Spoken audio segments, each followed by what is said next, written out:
Hi, Kyron, back again. I had my lunch. I had a breaded codfish sandwich with mayonnaise on it and vegetables.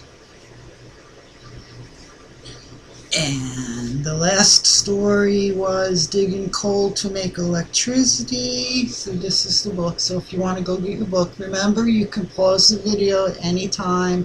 Go get your book, find the page, use the potty, and just pause the video and then come back and turn it back on. So you don't have to rush. You take your time doing what you got to do. Okay, I'm going to take my time for a second to find the right page. Okay, we're going to read Building a New Road. Did you know that roads have to be built by somebody? They don't just appear by magic. Somebody's got to put them there. And that's a job, and people get paid to do their job, and then that's how they have money to pay for their house, pay for their car, pay for their clothes and their food and everything. So that's what this book is all about. What do people do all day? And usually they go to work or they go to school.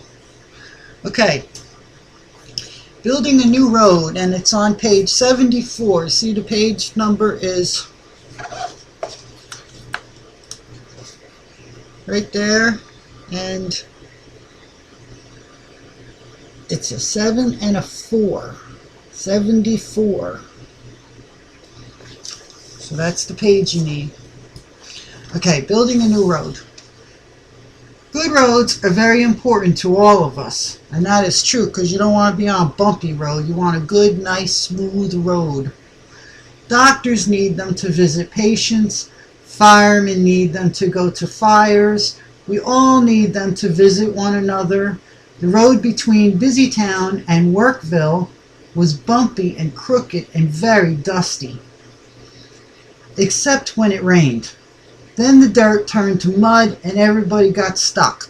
Oh, that's a horrible road. They need to fix that.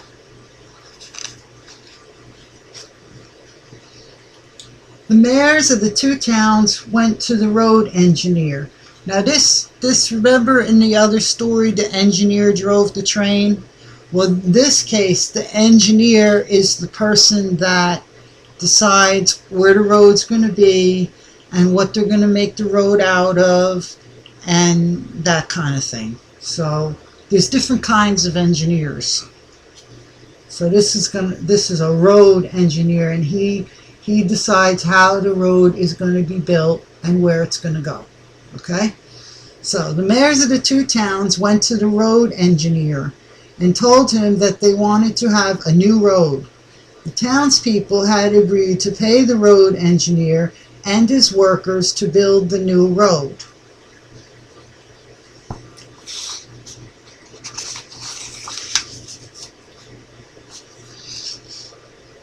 The surveyor used his instruments to make sure that the road would be straight. So you ever see these guys, looks like they're looking through a telescope and they look at the land? Well, a lot of times they're not looking through a telescope, they're looking through a surveying instrument, and through that they can make sure that things are going to be straight and even and not be all messed up. Okay? The surveyor used his instruments to make sure that the road would be straight. The road builders used many machines to build roads. They put down big pipes to let streams of water flow under the road. See, that pipes have to go under the road so that we can get water to our house. Did you know all that goes on under the road? There's pipes and wires and cables. We get the cable TV through cables under the road, and we get our water through cables, through pipes under the road. There's all kinds of stuff under there. The surveyor helpers used stakes and string to show where the road was to go. At last, the road bed was straight and smooth. So the road bed is, I think it's rocks and stuff that go under the tar. The tar is the black stuff on the road that you see, that you drive on. but it needed a hard top. See, that would be the tar, so that there would be no dust or mud.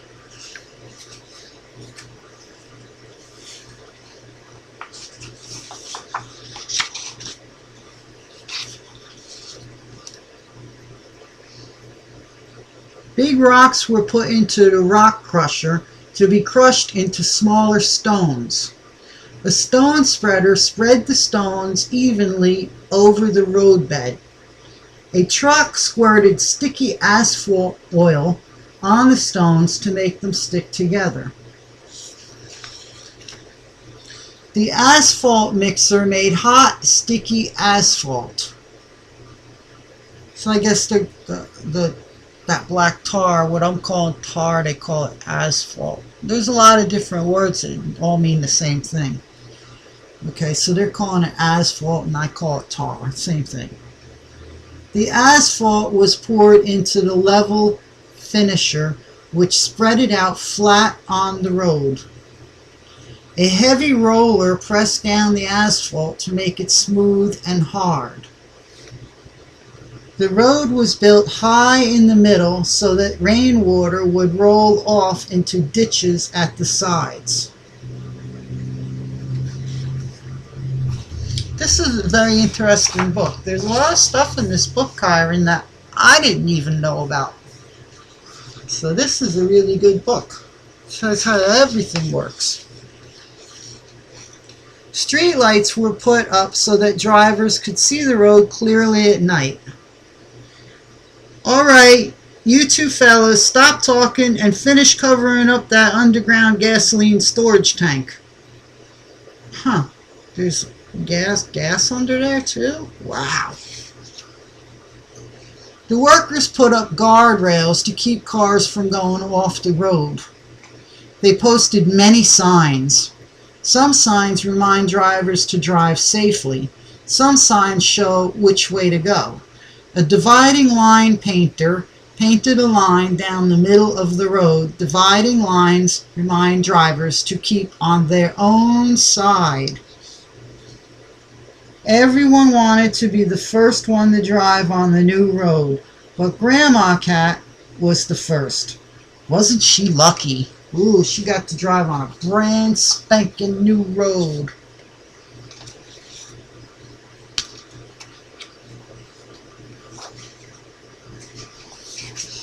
Cotton and how we use it.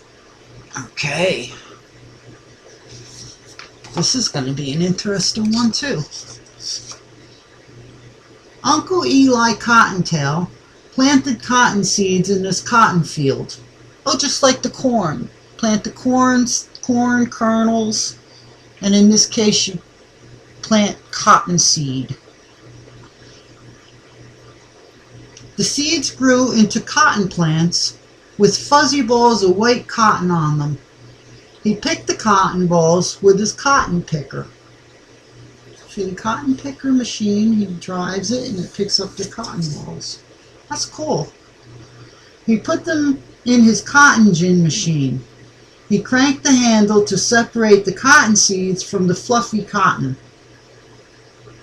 I guess the seeds, before they go to the store where you can buy them, there's seeds in them cotton balls. You know what a cotton ball is. And so they take the seeds out, and then all you have left is a cotton ball.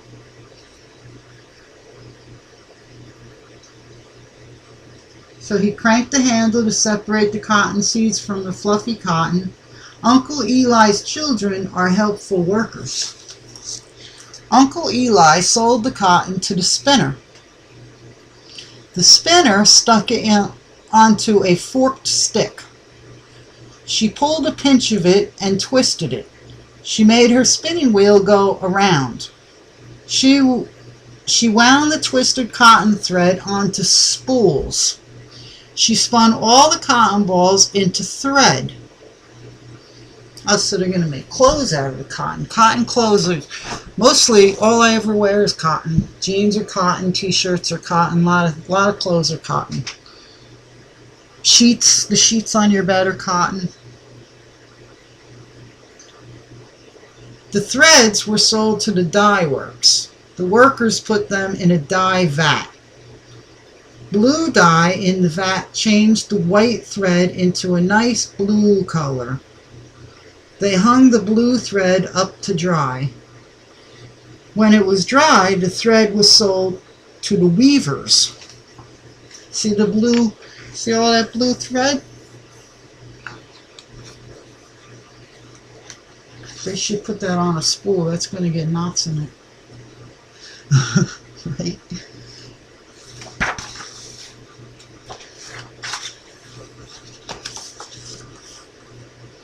The weavers used a loom to weave cloth out of thread. See up here, that's the loom. Some threads were put on the harp beam. I have no idea what a harp beam is. Others were wound on spools and placed in shuttles. The weaver slid the shuttle back and forth between the threads that were up and those that were down. She changed the up and down threads after each slide. The threads went over and under each other and made a cloth. Oops! You slid the shuttle too hard. Where did the shuttle go too hard? Oh, I see. She slid it too hard and then it flew off and banged the pig in the head. Oh well. The weavers sold the finished cloth to the clothing makers. The cutters had paper dress and suit patterns to show them how to cut the cloth. Tailors and seamstresses sewed the pieces of cloth together to make suits and dresses for boys and girls. The clothing was put into stores to be sold. So you see, everything goes a long way before it finally goes in the stores and you buy it. Why, there's Uncle Eli buying clothes for his family. He is spending the money he earned selling cotton. Isn't it wonderful that we can make clothes out of plants? Everything comes from somewhere. Where bread comes from.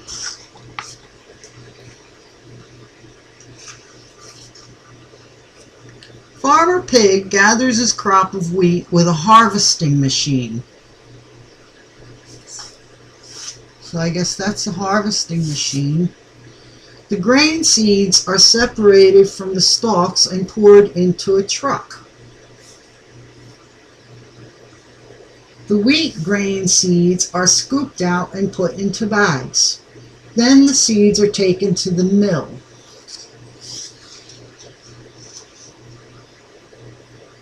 See, the wheat grows the same way the cotton and the corn. They plant the seed and then the wheat grows. It's a plant. And then this is the flour mill. The bags are hoisted to the top of the mill. The miller pours the seeds into the hopper. The seeds are crushed between the grindstones. That's that. Water power turns the top grindstone. Now here's the water power turning that wheel there. See, the water comes down, turns the wheel, and it makes it all run. Sifters separate the soft flour from the hard shell of the seed. The flour is sewn into bags. The bags are put on a truck that will take them to the bakery.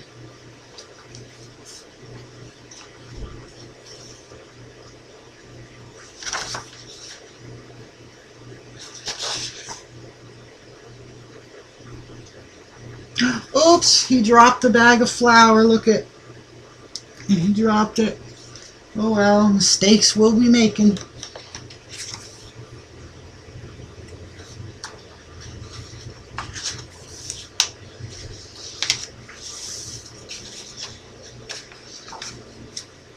The bakers will bake the flour into bread. They mix water and salt and yeast with the flour. to make bread dough. It is important to mix the right amounts. The yeast makes the dough puff up. The bakers knead the dough until it is well mixed. Now, knead in this case doesn't mean they knead something. It means that they're mushing it. They're mushing it with their hands.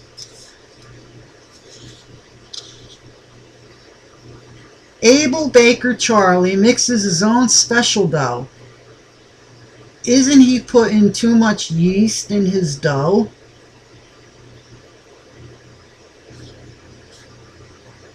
Maybe, because look how big it's getting.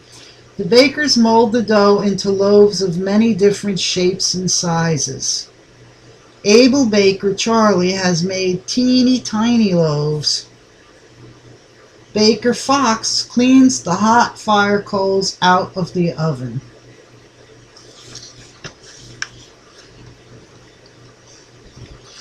The loaves are ready to be baked in the hot oven.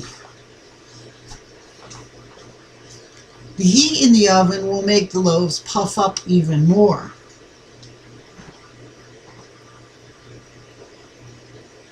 The bakers play card games while waiting for the bread to bake. Oh my, look at what's happening. Take out that tiny loaves of bread. Too late. I think you did put too much yeast in your dough, Able baker Charlie. But it does taste good. Yeah, see, he put too much yeast, and them loaves of bread got bigger than they are. That's what the yeast does. It makes the dough rise and get bigger. Water. Okay, now we're going to learn about water. Okay. We all need water. Nothing on earth can live without it. Even though we can't see it, there is a lot of water in the air. Sometimes it falls to earth as rain or snow. Then we can see it and feel it. Now let's see how we can make water work for us. A dam has been built across the river valley to hold the water back.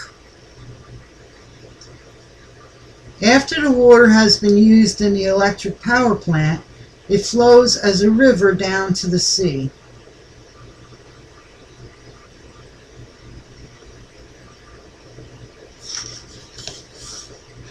The wind turns the whirling vanes on the windmill. This causes buckets to lift water to feed the thirsty plants in the farm field up above the river. Oh, okay. Turns that water wheel. Or the wind turns the wheel, moves the water. Okay. Water lies in pools underground and can be pumped up for use. So that's what a well is. A well is to get the water from underground. You see this water? It's going to feed those plants. Plants need water. Everything needs water. Everything. We need water. Plants need water. Animals need water. Fish need water. Everything needs water. Anything that's alive has to have water or it will die.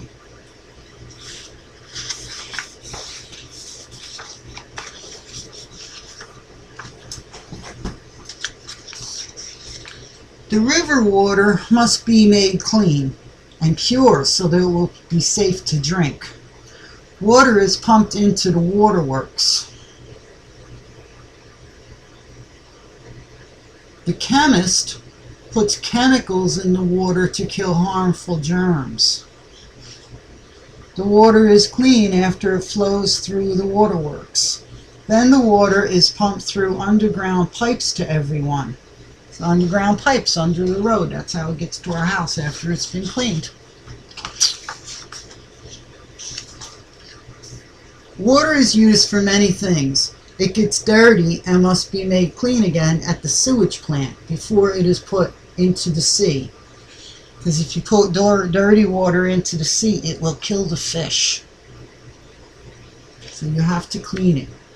You can't go polluting the earth and make everything die. We have to clean the water before we put it back in the ocean.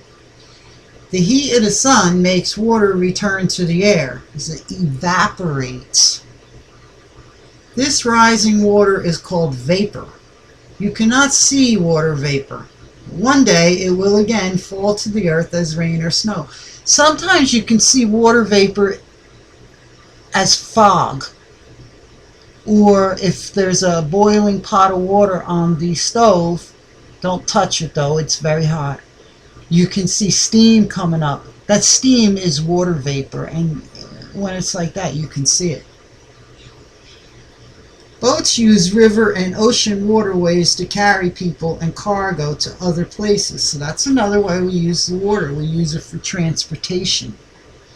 And also, rivers and lakes and oceans are just nice to look at. Don't you think so? I like looking at the water. It calms me down.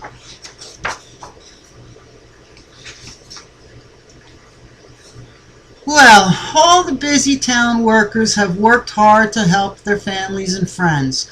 I think it is about time to have a party to celebrate, don't you?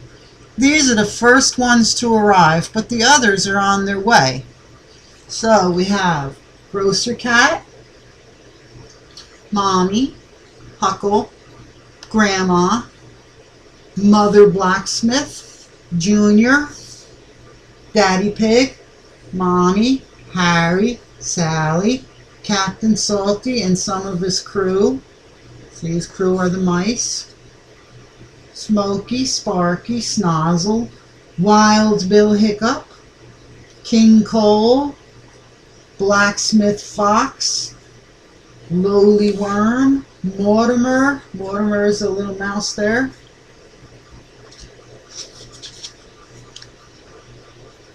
Dr. Lion, Nurse Nellie, Spinster Susie, Joe and Mo. These are the little mice. One is using crutches because he hurt his leg, and the other one's in a wheelchair. I wonder what happened to them.